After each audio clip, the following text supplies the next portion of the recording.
even though he's not here, I have to say it. Don't Reveche, everybody, welcome to the cafe. Aloha, it's great to see you. Great to see you here. Oh my God, it's the hottest day like ever. It's just, and if you were here, I even toast more for Rocky's and Nassus now, but he's not even here, but I'm going to toast him anyway. You're awesome. I'm hungry. I know. We have to go down the street for food. Not fair. Because he has awesome. We want food, and he has awesome food. Even that bread is awesome. I should shut up for this. And we've got a phenomenal feature for tonight. Kathleen Channel. Yeah, Kathleen. I know she's running late because she had a meeting she had to do for work, and so I'm so looking for when she shows up. So gotta give her some credit for showing up on the late side. But I was going to read some things from a book, but I thought, should I try to do this, John? This thing? Sure. All right, it has no title. I just wrote this today, and I'm a vegetarian, but I just, here we go. There are some towns known for their food. You got po' boys for New Orleans, you got a Philly cheesesteak in Philadelphia, and if you're in New York and you want to carry food around on the street, you better get a pizza slice, fold it in half, and just eat it with one hand. And if you're in Chicago and you can't carry a deep dish pitcher around with you with one hand in the street, you better get a Chicago-style hot dog with mustard, relish, the bright kind, the bright green kind, hot peppers, tomatoes, celery salt, onions, and a pickle on top. And I lived in Chicago all my life, frequented the tops of skyscrapers, visited legendary blues bars, but never, even when I was a meat eater, I never had a Chicago hot dog. Just ketchup, please. I'll take the pickle on the side. I don't even like hot peppers anyway. But as we left the planetarium today, I passed a Chicago-style hot dog vendor cart, and they listed vegetarian hot dogs as a choice for the Chicago hot dog. I passed it, then I stopped, walked back, asked for a vegetarian Chicago hot dog with everything except hot peppers. And no, ketchup is not included when you say everything. And when I got my paper-wrapped vegetarian Chicago hot dog, I was tempted to pull the pickle away, but they told me no, that's a part of the hot dog. So I put it all together, took a bite, then I took another, and another, and I thought, man, I've been missing out on this Chicago tradition all my life. I've heard that this actually started in the Depression because it was something cheap and you can get it in the streets, and it was a full meal. And it had meat, bread, vegetables, and it was all at a reasonable price. And I thought, we Chicagoans have it all figured out with a gooey deep dish pizza when you have the time to sit down, as well to make any hot dog awesome, something that you can always walk down the street and treat yourself with. Woo! Thank you. Sorry. Today it was your episode 11. I have to do this. I can all these things for you.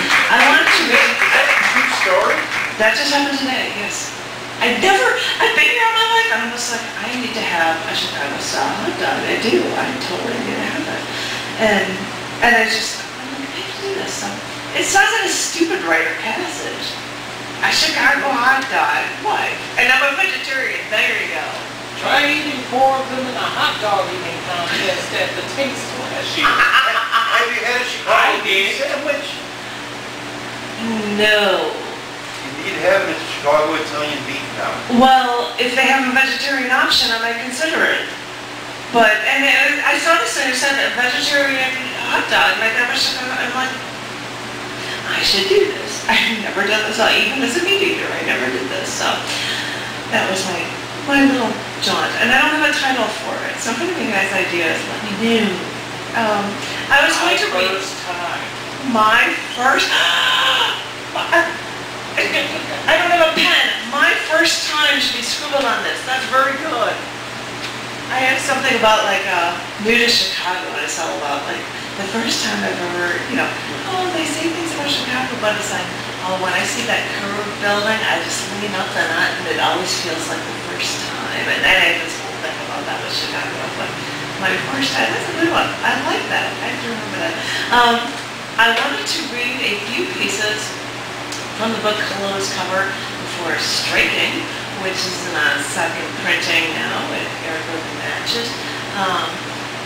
Because I was thinking I was going to be having an audio CD release of these, so it'd be awesome if everybody applauds a lot for these, because it'll look like they're important if you do.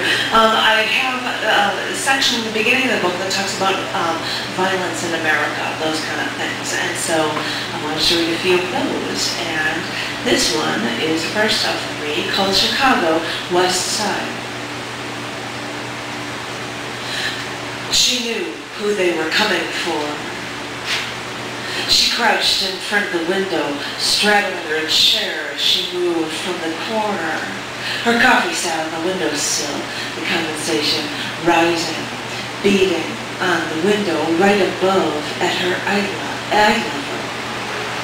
She took the side of her index finger periodically and smeared some of the water away to look into the streets. The snow was no longer falling on the west side of Chicago. It just packed itself darker and deeper into the ground with every car that drove over it. The gunshot was still ringing in her ear, still. It was so loud. The earth cried when she pulled that trigger, let out a loud, violent scream. She could still hear it. For these few moments, she had to just stare out the window and wait. She didn't know if she should bother running, if it mattered or not. She couldn't think. All she knew was that this time, when she heard the sirens coming from the streets, she'd know why they were coming. She'd know who they were coming for.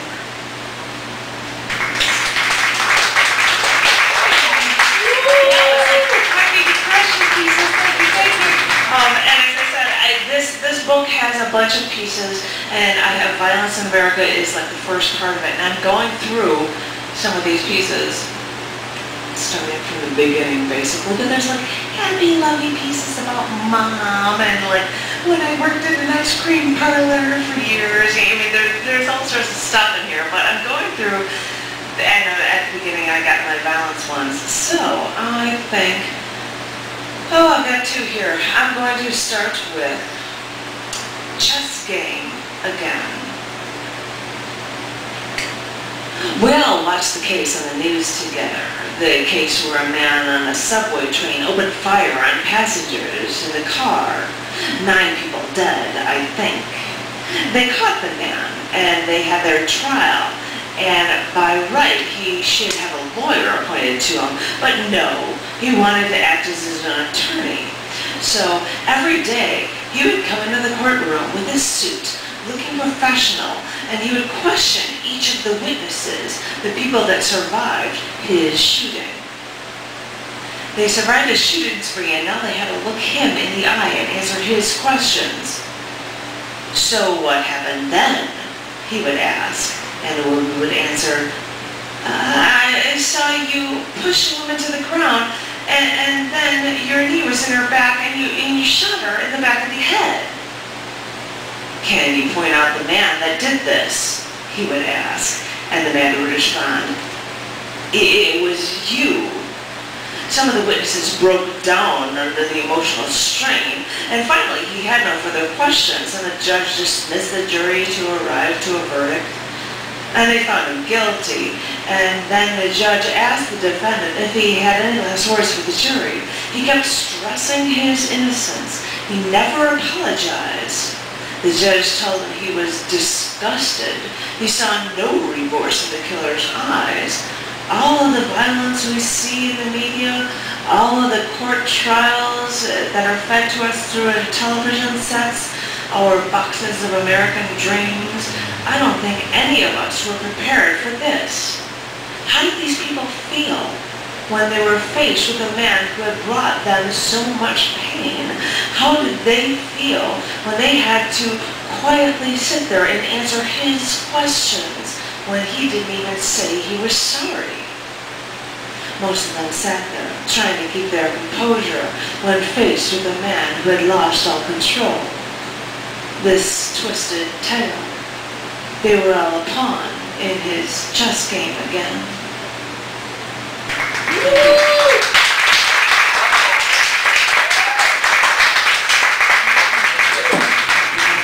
Alright, this one is short. This one is last. And as I said, these are from the Violence in America series, and the beginning of the book clothes cover before striking. Second, thank you. Sorry. It's matches.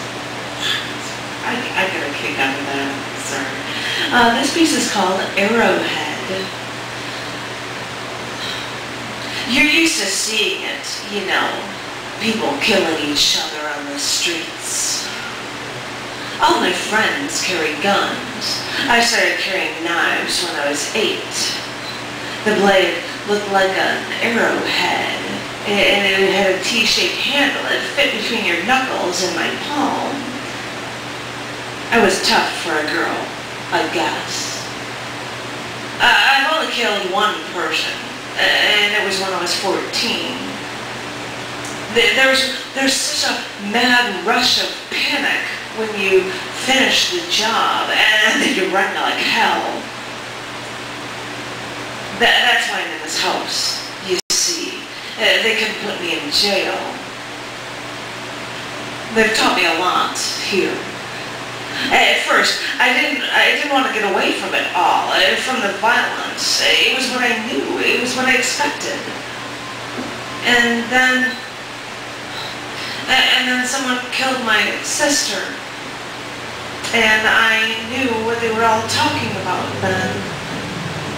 I missed her. Suddenly, I knew I made someone else feel that. I learned what guilt and remorse were. And ever since, I've wanted to get out.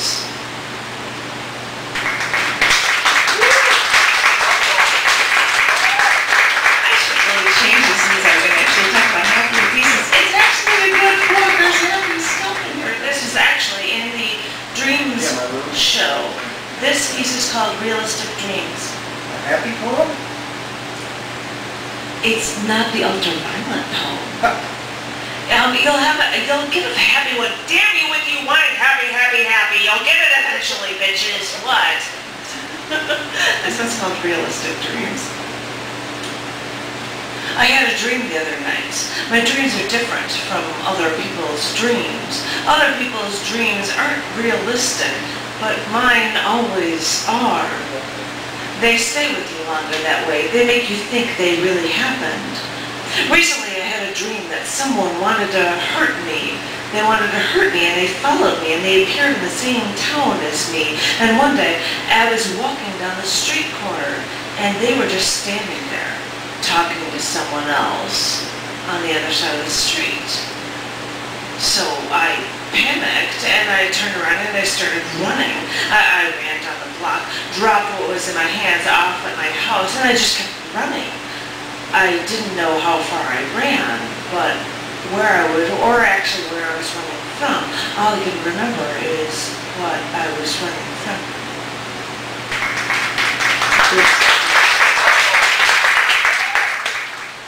This one was also in another show while I'm doing this anyway, because I could do what we need in life, which is a song, but I think everybody's heard that too much. So I'm going to do this piece, which is called Was Immune.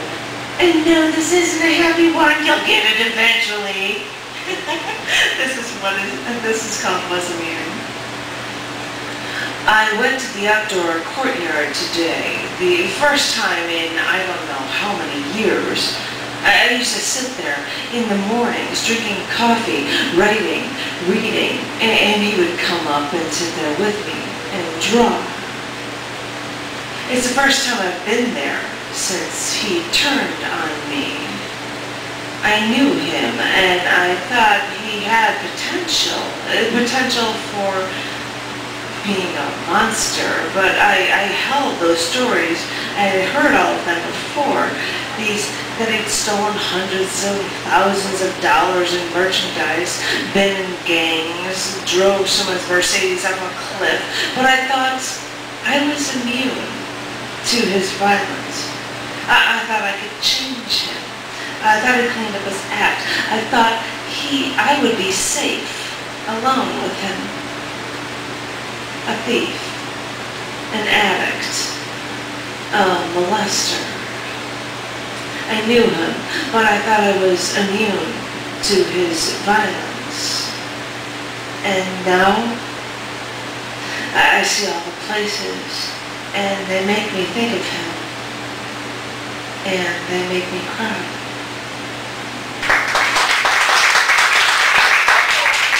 So weird to read. I could have to come up with something better. This one is called To Be Different. Everyone was mulling around, making small talk, laughing, having fun, doing all the things that people are supposed to do at a well-executed party. It was his birthday, and there was a ring of people around him. He was glowing with delight. She looked at him from across the room and realized he might have loved her, but he knew nothing about her. She looked down at her dress. It was a strapless red satin dress with sequins bordering the top and the bottom. She suddenly wanted to be wearing her flannel and long underwear, sitting by herself with a book or a newspaper or her thoughts. She just wanted things to be different.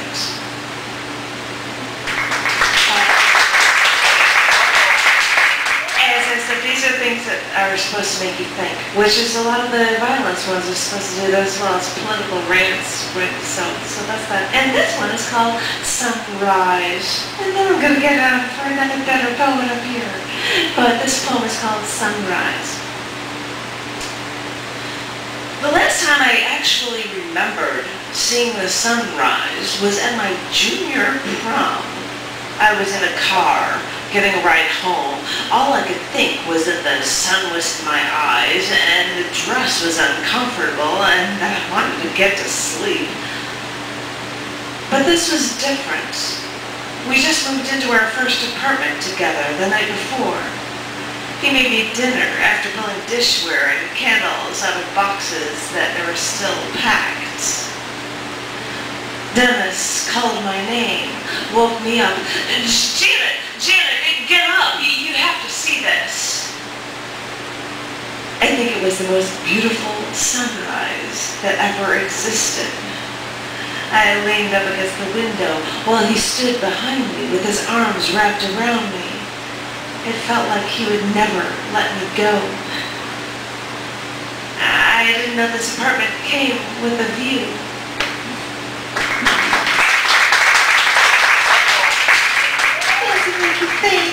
I've been reading things from the book Colo's cover before striking, and I've heard all depressing ones before, and because our phenomenal feature, Kathleen Schellmeyer, is here. Yay! That's because she's here. I have to read something and make it sound happy. So I've got two really short ones.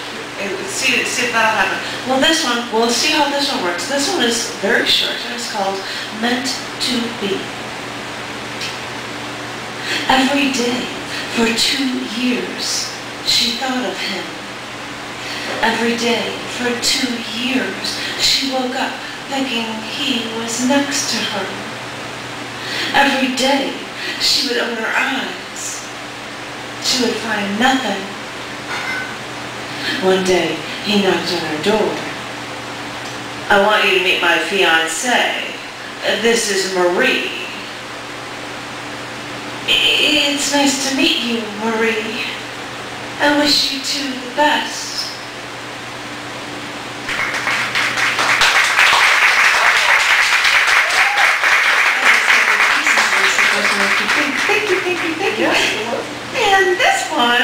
is called New Vacuum Cleaner. Elizabeth was only 5. She thought she was doing the right thing. She accidentally sucked up the goldfish when she knocked over the aquarium as she was vacuuming the floor.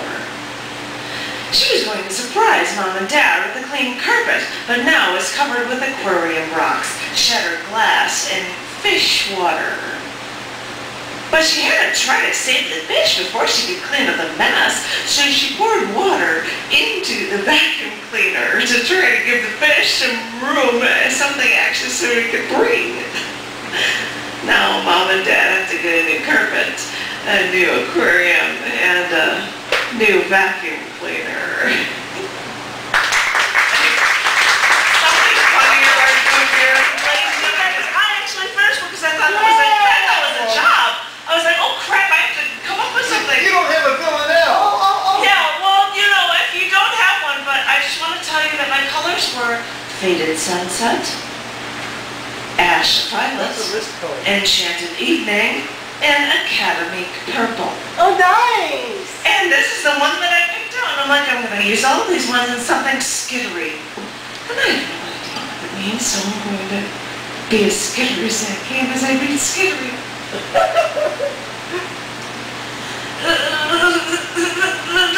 violet flowers over my ash. I felt the purple rain as I left the academy. But I couldn't take it. Enchanted. What was enchanted? As the evening came, I felt the fading sunset because my soul over my ash skidded away.